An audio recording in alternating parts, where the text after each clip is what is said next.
I'm going to be talking about integrating roles and rules that are affirmative and supportive in order to savor ourselves versus sabotage ourselves. So I'm recording this video in advance so that I can attend a silent retreat and not break it in order to record a video. And I'm used to recording videos on the day of with relevant information, even if I use old materials, from years ago. So hopefully this works. So starting with a practice of where can I slow down and savor? And I wrote this prompt because of looking into Jan Winhall. She talks about a few things that I'm going to be using today. First of all, she says there's 9 domains of integration. She says there's integration of consciousness, vertical integration, bilateral integration, memory integration, narrative integration, state integration, interpersonal integration, temporal integration, and transpirational integration. So I'm using this in the context of roles and rules. There was roles I played in my family, for example, and there's rules I followed in the family, for example. So in those ways, I became kind of like contained in something and may or may not have integrated myself appropriately. I may be sabotaging myself in order to keep these rules and roles that do not serve me. They don't support me, and they're not affirming me. So we're going to be looking into affirming supportive rules and roles.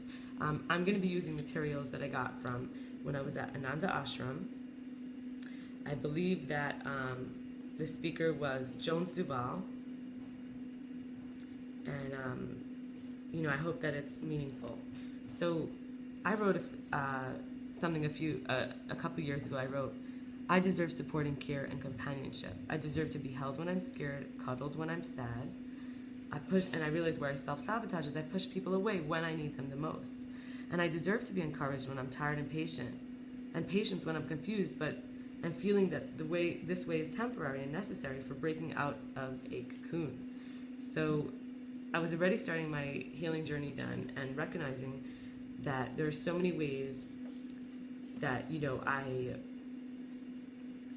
I sort of was sabotaging myself. And when I needed things and I wasn't identifying them, asserting them, sharing them, and I was setting myself up to fail. And then I want to write some of these idealized qualities I wrote down, like this is how I thought, it's the best way to be. Masculine, solid, sensitive, deep, astute, clever, guarded, secretive, charming, fair, adaptive, reliable, unapologetic, confident, brave, independent, luxurious, capable, principled, reassuring, and comforting.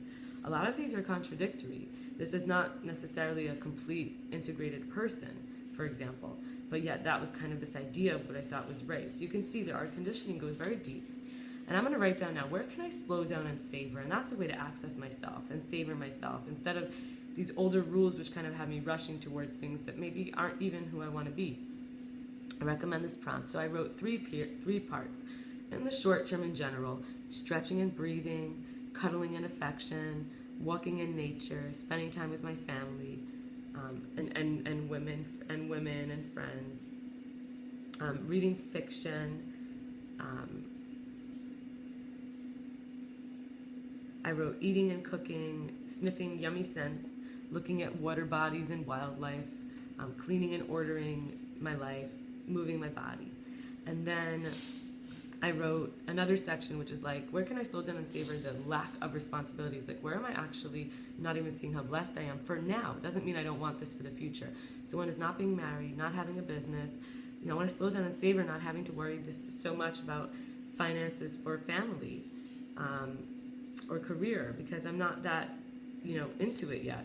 Not having kids, not having to get up really early, not losing family to time. I'm not like in my 50s where my parents are super elderly. My father's 70, my mother's in her 60s. I want to have more time with my family. And finally, the last part I wrote was some more deeper, more vague, but really more general areas that I feel I could slow down and savor. Savor the experience of being independent, having options, getting stronger, uniting with the Creator as a creation. When we die, we go to the Maker, but we'll become united with the Maker. So for now, it's like I'm in this body. I could, unite with the Creator as the creation. My mental coherence getting stronger, my emotional balance, being free, having all my limbs. And now I'm going to go into some rules and roles that might be helpful from Joan Subal from Ananda Ashram. She says, watch the mind like watching a naughty child. It pulls pranks, you don't have to judge it. She says one major lesson everyone needs is that everything happens at the right time. That's what patience is. The lesson number 2 is that our plans get upset. We have to be able to have new plans instead. That's acceptance. She says, carry the lesson, forget the mistakes. In the future, you have a promissory note. In the present, you have cash in hand. Spend it well. The past is already a canceled check. Past lives are ours now. She says, don't confuse someone who's not reacting to us with emotions we expect or want them being closed to their emotions. So like someone may not have emotional expression the way we do, but it doesn't mean they're not feeling emotions. She says death is moving from one realm to another, from one room to another. Making the concentration of space is a meditation. I'm sharing this because it could be new rules for life that maybe I didn't get raised with, right? So I'm sharing. It was a few years ago. She's passed now, over 5 years. It's been over 7 years that I went to the ashram. It was my first silent retreat, maybe longer ago, maybe 8 years ago. She says God is our support power, a higher power. It can be in any relationship, the protector, the beloved, mother, father, changing all the time without grievance. We see it in every other person. There's no anger, irritation, or judgment of others. That's our higher power that we can access. She talks about faith. She says Albert Einstein, he said only one of the husband or wife can lose their temper at a time. When the wife is angry, the husband has to be calm and quiet, and vice versa. When the husband's angry, the wife has to be calm and quiet. Without it is hell, and that's the best way for a married couple to have harmony, which she calls heaven.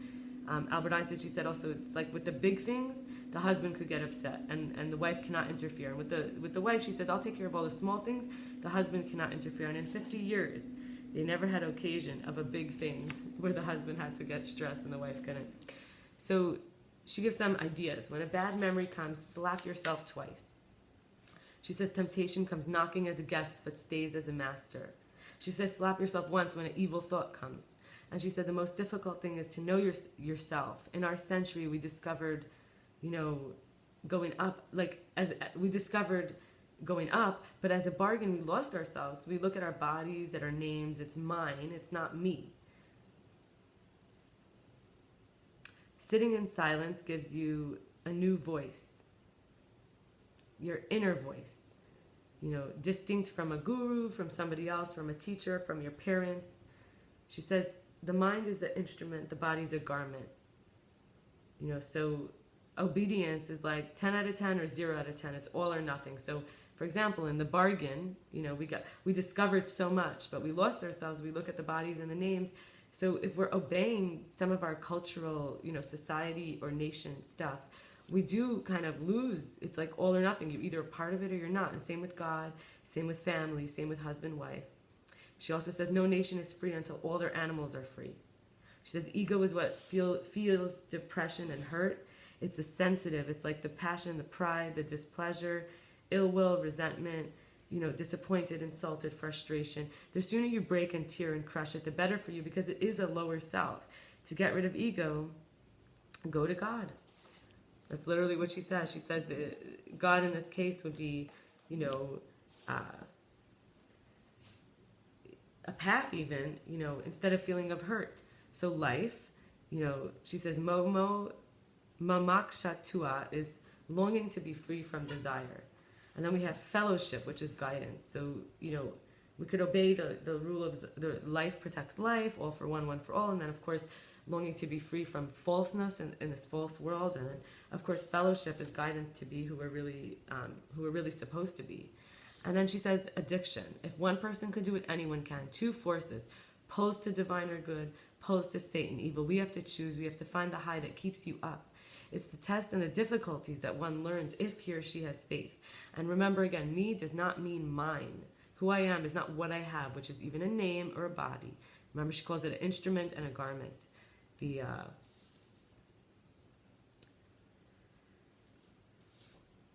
says the mind is the instrument, the body is a garment. She says 3 daily practices. A day without even one is a lost day. 1 is silence, even a few minutes. 2 is acceptance of divine will. Rejoice for everything. And 3, sharing what God has given with those in need. She says depression is that doctors can heal, or that is born of loneliness, which is not the same as aloneness, but it's loneliness of the self. We're not really sharing ourselves, connecting ourselves, living with ourselves. And the third one is that satsang can heal, which is, the one born of loneliness only God can heal. The one that the doctors can heal is not the same as the one that a community can heal.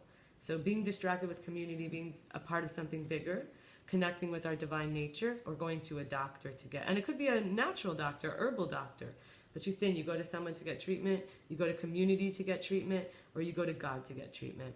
And finally, a body is a house. I'm in the house. The life is the body of a boat. It's on the other side of the shore, right? So, being a life is being a body in a boat, because, the body is a house, I'm in the house.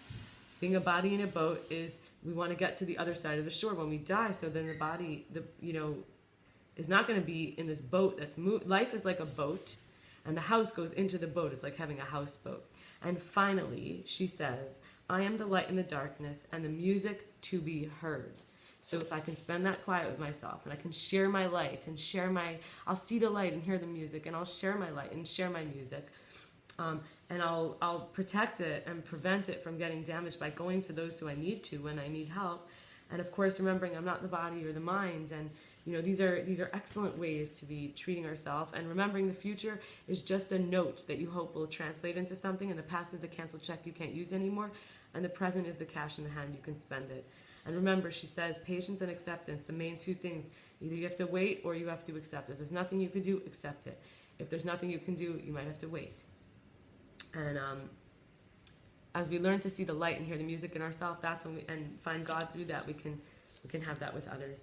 So thank you for spending time with me. I hope that, when we integrate these roles and these rules, we feel more affirmation and support to our true self. We can savor who we are rather than sabotage, because, in this, in falseness.